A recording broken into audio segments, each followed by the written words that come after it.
My name is Claire Mercer. I was 33 years old the night my brother looked across the Thanksgiving table, raised his glass just slightly, and asked me, in front of our entire family, "How does it feel to be useless, sister?" He said it with a grin. Not a private, cruel grin, but a rehearsed one, the kind he used when he wanted the whole room laughing with him before I even had the chance to react. I had just set the sweet potato casserole down on the table. I'd made it after a 12-hour shift at the hospital, driven straight there with the dish still warm on the passenger seat, and he pointed at it like it was Exhibit A in some trial only he understood the verdict too. "Homemade again," he said. "That's cute. I guess when your life goes nowhere, you've got time for things like that." A couple of relatives gave that thin, nervous laugh families use when they're hoping a cruel comment will pass for a joke if nobody looks at it too directly. My mother's eyes flicked toward me and then quickly away.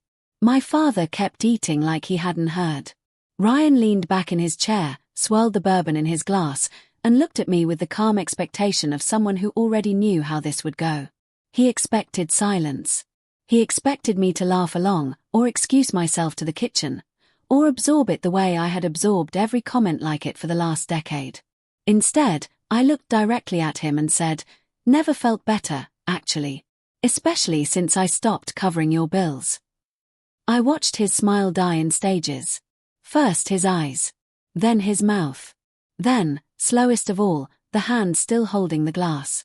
The room went completely silent, not the awkward silence of a joke that didn't land, but the heavy, electric silence of something true finally entering a room that had spent years avoiding it. My mother froze mid-motion with the gravy spoon still in her hand. My father's chair scraped back against the hardwood, loud and sudden. "What bills?" he said. "What is she talking about?" Ryan laughed. Too fast, too high. He said I was being dramatic.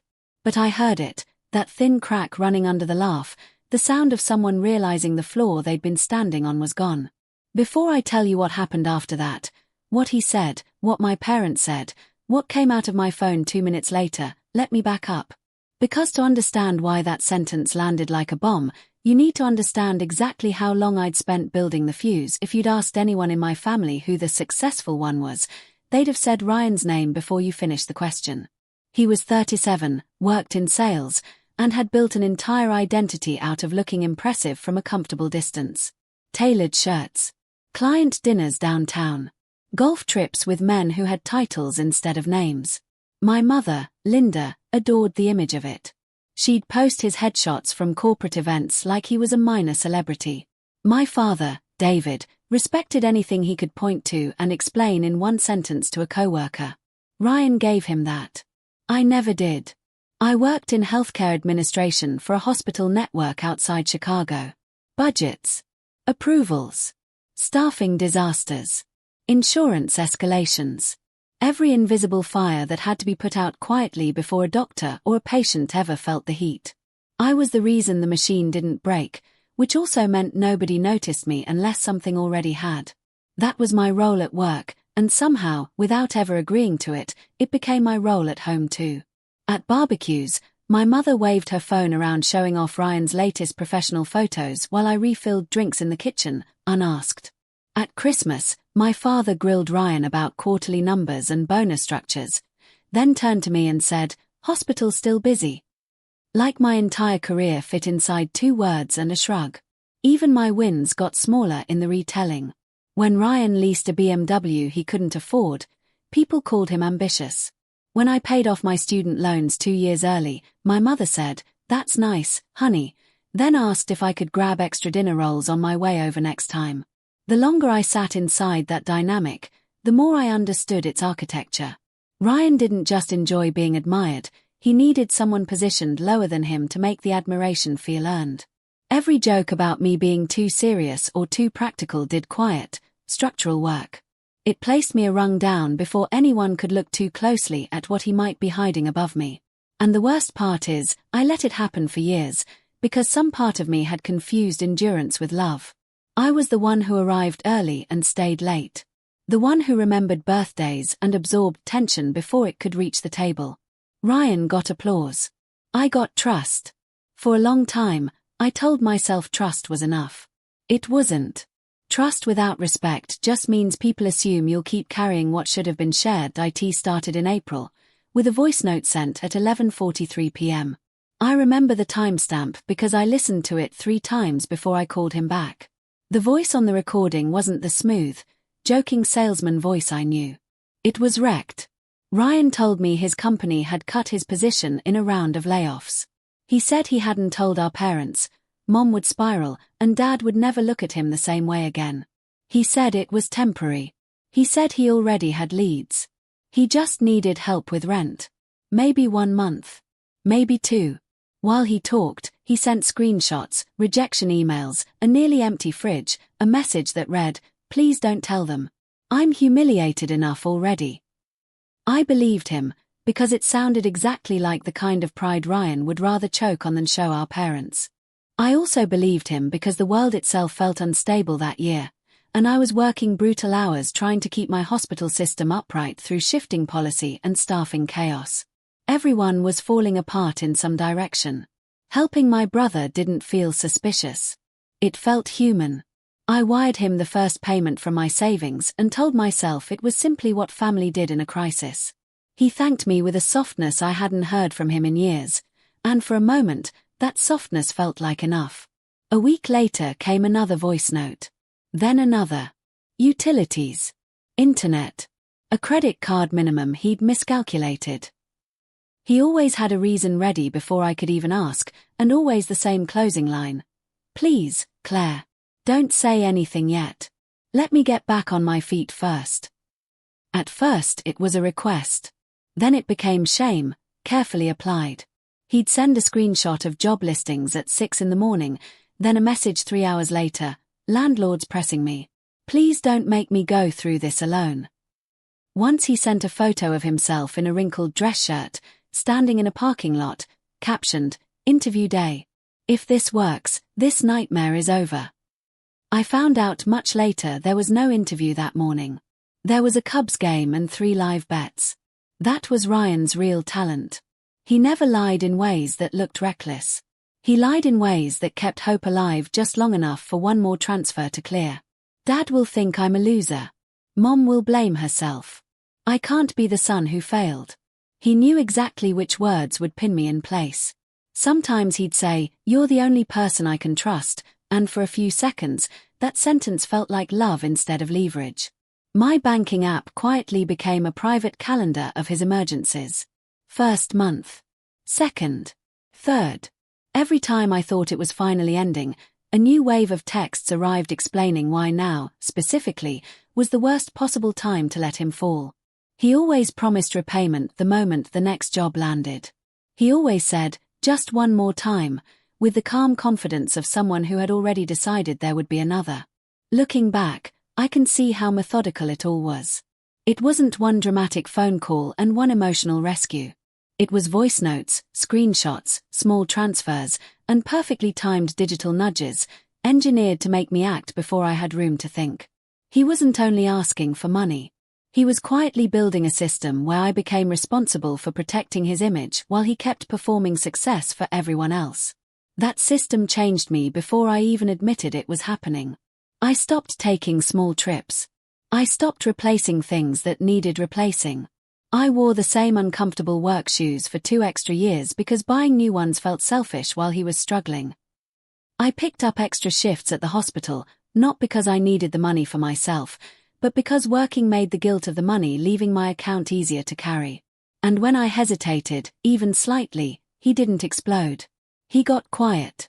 Disappointed. "I thought you understood pressure. I thought you were stronger than this. I guess I know where I stand." Once, sitting in my car after a 14-hour shift, I got a voice message so cold it made my hand shake on the wheel. "If you tell Dad," he said, "he's going to hear whatever version comes out first. And if you let this get bad instead of helping me quietly, who do you think he's going to blame?" That sentence sat in my chest like poison for days. He knew our father hated mess and worshipped control. He was warning me that if I broke the secret, he'd make sure I looked selfish before I ever got the chance to explain myself. Another time, he called while I was in a supply closet at work, reviewing claim denials on my lunch break. He whispered that he was desperate, then mentioned, almost casually, that he'd seen Mom's blood pressure spike the last time she got stressed. "If she finds out right now," he said, "that's on you." It was such a vile little maneuver that I went silent. He heard the silence and pushed harder. "I'm not trying to be cruel, Claire. I'm saying this because you're supposed to be the smart one." There it was again, the family script, sharpened into a weapon. He got to be emotional, reckless, and beloved. I got to be responsible, quiet, and guilty. And the whole time, he kept telling our parents he was consulting between opportunities or lining up something bigger. When Mom praised his resilience, something in my chest twisted, because she had no idea I was the reason his rent kept clearing. The cruelty was never accidental. It was structural. It kept me off balance and kept him above suspicion. And because he was my brother, because I'd spent my whole life in the role of the one who absorbed more than she said out loud, I stayed in it far longer than I should have. The first real crack came on a Sunday in October, when I stopped by Ryan's condo to help polish his resume before what he claimed was a second-round interview. He left his phone on the kitchen counter and stepped into the bathroom. I had no intention of looking at it, until it lit up with a notification bright enough to catch from across the room, "Parley cash out available." I stared at it for a second. Then another alert. Then another. Lines. Odds. Numbers moving in real time. When he came back, I asked him flat out what it was. He didn't even look embarrassed.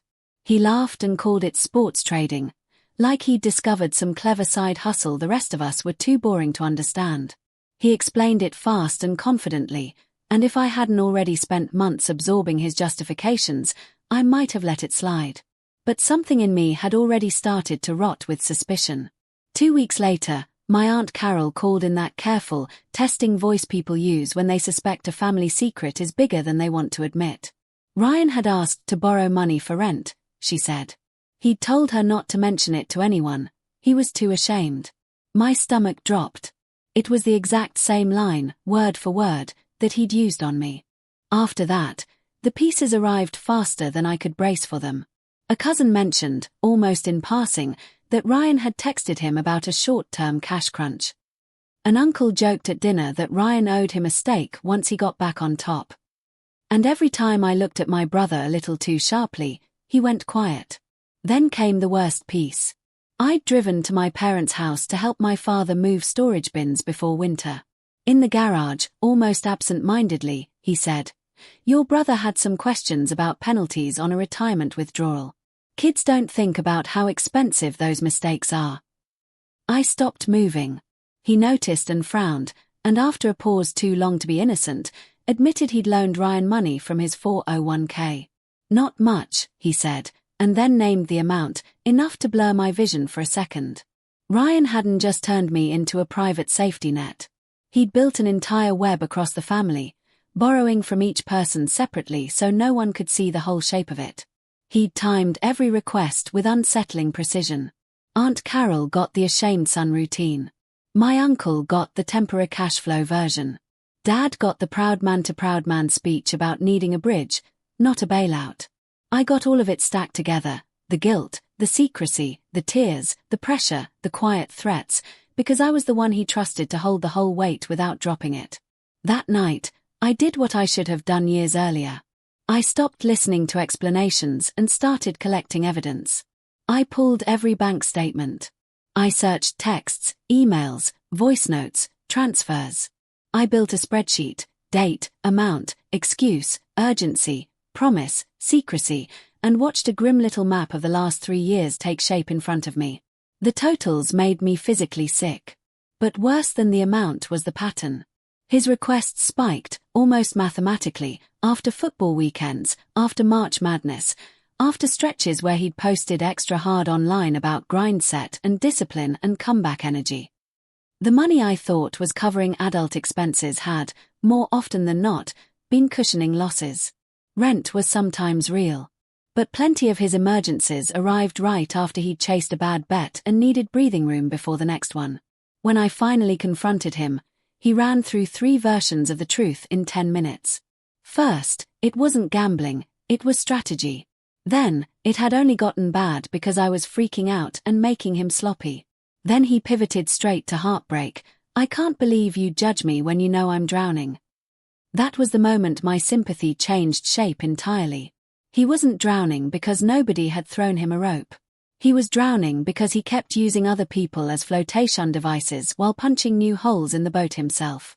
I asked him how many people he'd borrowed from. He said, "Why does that matter?" I said, "Because I'm starting to think I'm not helping you survive. I'm helping you hide." He went silent. Then he said the one thing he always said the moment he felt control slipping: "Do not tell Mom and Dad." By then, I understood something with total clarity. The secrets were never protecting the family. They were protecting the addiction. The decision to stop didn't happen in some cinematic moment of empowerment. It happened on a Wednesday afternoon when my manager closed her office door and asked, gently, if I was okay. I had blanked in a meeting, completely blanked, staring at a slide I'd built myself while my team waited for me to speak. The slide was about cost containment, and the irony hit me later so hard it almost made me laugh. I could save a hospital department 6 figures on paper and still couldn't stop my own brother from quietly draining my life away. She wasn't cruel about it. That almost made it worse. "Claire," she said, "you're one of the strongest people here. But you look exhausted in a way that doesn't go away with sleep." I sat at my desk for 10 full minutes after that conversation and realized his chaos had finally bled into the one part of my life I'd built entirely without him. That night, Ryan called asking for the largest amount yet. He didn't even bother with tears this time. He just said he needed it by morning and finished with, "You'll figure it out. You always do." Something in me went still. Not angry, done. I told him no. He laughed first. Then he threatened. Then he accused. Then he begged. I still said no. Over the next 2 weeks, I organized everything into a plain black folder. I saved the voice notes that mattered most. I printed bank statements at midnight. Reheating leftovers I was too tired to actually taste. I wrote out a clean, chronological timeline, because I knew that if I ever had to speak under pressure, emotion would make me sound uncertain, and uncertainty was exactly the kind of soil Ryan knew how to grow a new lion. I want to be honest. I didn't plan to expose him at Thanksgiving. I only planned to protect myself in case he lied first. Thanksgiving arrived, and Ryan did exactly what people like him do the moment they sense their supply slipping. He attacked. He spent half the dinner bragging about a huge weekend without ever explaining what that meant, showing one of my cousins a betting app on his phone like it was a game. Then he spotted the casserole I'd carried in, looked directly at me in front of the whole table, and made his joke. "How does it feel to be useless, sister?" He thought humiliation would reset the old balance the way it always had. Instead, it detonated it. After I said I'd stopped covering his bills, and my father demanded an answer, Ryan started talking fast. "She's twisting things," he said, still smiling, like the smile could hold the room together on its own. "She offered to help me a couple times and now she wants attention." That smile might have worked if I hadn't been carrying years of proof in my tote bag under the table. I reached in, took out my phone, and said, "Okay. Let's start with your own voice." Then I pressed play. His words filled the dining room, flat and unmistakable, coming out of a small speaker into a silence so complete you could hear the furnace click on in the next room. "Please, Claire, if you don't send it tonight, I'm cooked. I swear this is the last one. Don't tell Mom and Dad.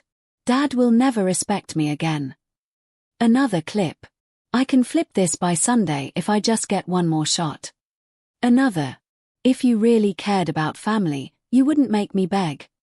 By the second recording, the table wasn't just shocked, it looked rearranged, like everyone was quietly recalculating who they'd been sitting across from for years. My mother sat down hard, gravy spoon still somehow in her hand. My father stared at Ryan the way you'd stare at a stranger wearing your son's face. Ryan lunged for denial. "Those clips are out of context," so I set the folder in front of my father and read the context myself. Page after page. Transfers highlighted. Dates. Amounts. Notes beside every entry. My aunt leaned over his shoulder to read it. My uncle stood up without a word. One cousin said quietly, "He asked me too." Then another cousin said the same thing. Then Aunt Carol admitted, in a small voice, that he'd used the exact same ashamed son script on her. Ryan's face moved from outrage to raw panic in real time. He tried to interrupt, but my father raised one hand and told him, flatly, without raising his voice, to shut up. I had never once heard my father use that tone with him. Then my father reached the line item connected to his own retirement withdrawal. "You told me it was for rent," he said, voice low and dangerous in a way I'd never heard from him. My mother looked between them and whispered, "What retirement money?" I answered before Ryan could twist it. He borrowed from Dad after he'd already borrowed from me, Aunt Carol, and at least 2 cousins. He was betting. He kept saying he could win it back. My mother started crying, not softly, but the sound of someone realizing a lie had been living inside her house for years without her noticing the shape of it. Ryan snapped that everyone was overreacting, that he was under pressure, that he was trying to fix everything. My father stood up. "Fix what?" he barked. "Your ego. Your image. My money." And then Ryan turned to me, not with contempt this time, but with the stunned, cornered hatred of someone finally understanding that no one was coming to rescue him. "You wanted this," he said. "You always hated that they were proud of me." For the first time all night, I raised my voice. "No, Ryan. I hated that you needed me to stay small so you could pretend you were standing tall." The room went dead again. Not because it was dramatic, because everyone at that table already knew, in the pit of their stomach, that it was true. My father told Ryan to hand over his phone. My mother asked how much he'd lost. He wouldn't answer. My father told him to get out of the house until he was ready to tell the full truth. Ryan swore, then begged, then blamed me one last time on his way to the door. Nobody moved to stop him. Not Mom. Not Dad. Not the cousins he'd borrowed from. Not the uncle he'd always assumed would smooth things over. He left with his coat half-zipped, the golden boy act hanging off him in strips. The front door slammed. No one touched dessert. No one touched the casserole either. It just sat there, still warm, while the family script that had protected him for years quietly burned down in plain sight. Once the money stopped and the secrets were finally out, Ryan's real life caught up to him fast. Within a month, he lost the condo. The rent had been behind longer than any of us knew. The leased BMW went back next. 2 of his betting apps sent his debts to collections, and one private lender filed a civil claim after he defaulted on a repayment agreement. His credit imploded. His girlfriend left. The friends who'd loved his big tips and loud confidence had no use for a version of him that needed to crash on their couch or borrow gas money. My father refused to pay another cent. My mother tried once, quietly, in secret, and when I found out, my father shut that down too. For the first time in Ryan's adult life, there was no soft landing. No private bailout. No sister covering the damage before anyone else could see it. He bounced between a motel and a friend's basement before finally admitting, to someone other than family, that he needed help. It wasn't noble. It wasn't dramatic. It was just a man who had run out of versions of the story in which he remained impressive. He entered an outpatient gambling recovery program first, failed it, then moved into a stricter residential program after a counselor told him, bluntly, that he was still lying more than he was healing. One of the conditions of settling the civil claim was proof that he was in treatment, staying employed, and making structured repayments. Seeing that in writing did something strange to me. For years I'd believed Ryan was untouchable inside our family, protected by charm the way some things are protected by armor. And suddenly he was just a man signing paperwork, reporting income, answering to deadlines. Learning that the world outside our dining room didn't care how charismatic he looked in a nice sweater I thought that would satisfy me more than it did. But the truth is, the revenge I actually wanted was never watching him suffer. It was watching his lies stop working. That was the real collapse, not the lost condo, not the repossessed car, not the cheap apartment or the warehouse shifts. It was the exact moment his words stopped buying him time, sympathy, or cover. It was the moment people stopped saying Ryan probably has a good reason and started asking, what is he hiding now? For someone who had built his whole identity on being admired, that kind of exposure was worse than poverty. Once the image cracked, everything underneath it looked exactly as weak, frantic, and painfully ordinary as it had always been. My own life got quieter, in the best possible way. My checking account stopped feeling haunted. I replaced my tires. I bought new work shoes without standing in the store doing math on what emergency that money might have to become later. I slept through the night. I stopped flinching every time my phone lit up on the nightstand. At work, I came back to myself. My manager told me later it was like watching someone come up from underwater, that my face looked different, like I was no longer bracing for impact between emails. She was right.